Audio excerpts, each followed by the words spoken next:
I'd like to thank my friend, Mr. Gummert from Texas, for allowing me a few minutes of his time. Mr. Speaker, I rise today to recognize an American hero, Brian Bachmann, who served as Precinct 1 Constable of Brazos County, Texas, who was killed in the line of duty on August 13, 2012. Also, with yesterday's being the 11th anniversary of 9/11, I also want to recognize first responders all across our country. As I begin to write my reflections for this conversation, which I originally delivered on August 18th, the words that kept coming to mind to talk about were the words home and celebration. Before proceeding, I want to remind us of the heroes of Texas District 17.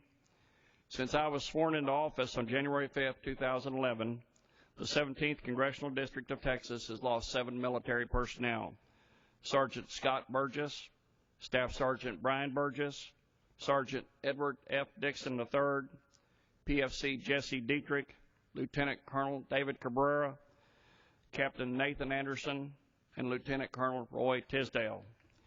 In addition, we have lost 2 law enforcement personnel during that time: Deputy Sheriff Cliff Taylor from Johnson County, and on August 13th, we lost Constable Brian Bachmann. In each case, God called home one of his children, and heaven has been celebrating since each of those arrivals. Brian and I met in early 2010 when we were both running for our respective offices. Neither of us had ever run for public office before, and even though we came from different backgrounds, we formed a great friendship that endured the rigors of tough political campaigns. Following our victories, we remained great friends. Each time we were together at various events, we always picked up our conversations where we had left off at the prior events. Most of the time, we teased each other in these conversations. The last time I talked to Brian was the Thursday before he was called home by God. We were both volunteers at the Brazos Valley Food Bank's Feast of Caring. We started out by teasing each other again. He began saying that I must not be a very good politician because I was already having to run again for office.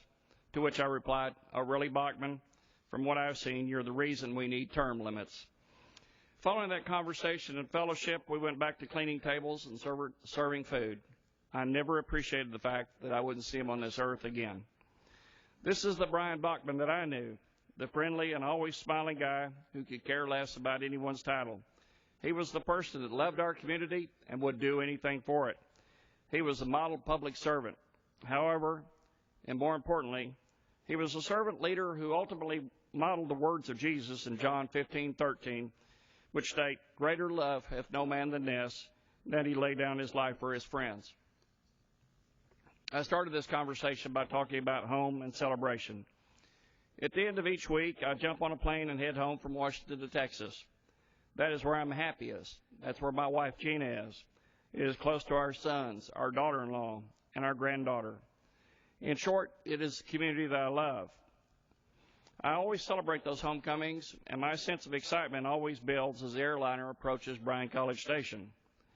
The same thing happened on the afternoon of August 13th as Brian's situation changed here on Earth. Others were preparing his new home. Brian knew this day would come. However, like the rest of us, he didn't know when, where, or how. But because of his relationship with Christ, he knew that he would someday be able to look forward to going to his next home for eternity. God knew all the details about Brian's homecoming, and the celebration started immediately on the afternoon when he left us. The Apostle Paul reinforces this in 2 Corinthians 5:8, where he says, "We are confident, I say, and would prefer to be away from the body and at home with the Lord." This is the same knowledge that all Christians have. We know that when our human life ends, we will move to our eternal home with God. At that moment on August 13th, Brian instantly heard the voices of those who had gone before him, welcoming him home, but more importantly, the one who loved Brian enough to die for him held out his nail-pierced hands, embraced him, and said, "Howdy, Brian. Welcome to your new home." Those same hands and arms embrace and comforts Brian's family and all of us here now. About 20 years ago, Max Lucado wrote a book titled The Applause of Heaven. I'm going to paraphrase the last few paragraphs of that book as follows. "You'll be home soon. You may not have noticed it, but you're closer to home than ever before. Each moment is a step taken. Each breath is a page turned. Each day is a mile marker passed, a mountain climbed. You're closer to home than you've ever been. Just as when my airline flight approaches Bryan College Station each week, before you know it, your appointed arrival time will come. You'll descend the ramp and enter the city. You'll see the faces that are waiting for you. You'll hear your name spoken by those who love you. And in the back, behind the anxious crowd, the one who would rather die than live without you will remove his pierced hands from his heavenly robe, and applaud your arrival. We should be celebrating Brian's heavenly homecoming here on earth as well. He is another soldier that fought the good fight and got home where God has told him, "Well done, good and faithful servant." Brian's parents, Brad and Carmen, his wife Donna, and his children Sam, Amanda, Colby, and Caitlin can all take comfort in Brian's homecoming because we know that the cross of Jesus is won again. Brian's sacrifice should remind us that we're all here to serve. It is my prayer that Brian's homecoming reminds us of all our human frailties and the shortness of our time here on this earth.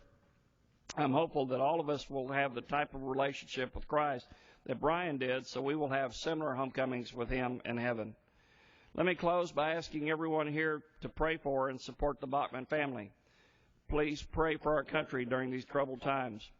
Please pray for our military men and women who sacrifice to protect us abroad. And please pray for our first responders like Brian Bachmann who protect us here at home. Brian, we celebrate your homecoming. Thank you, and I yield back.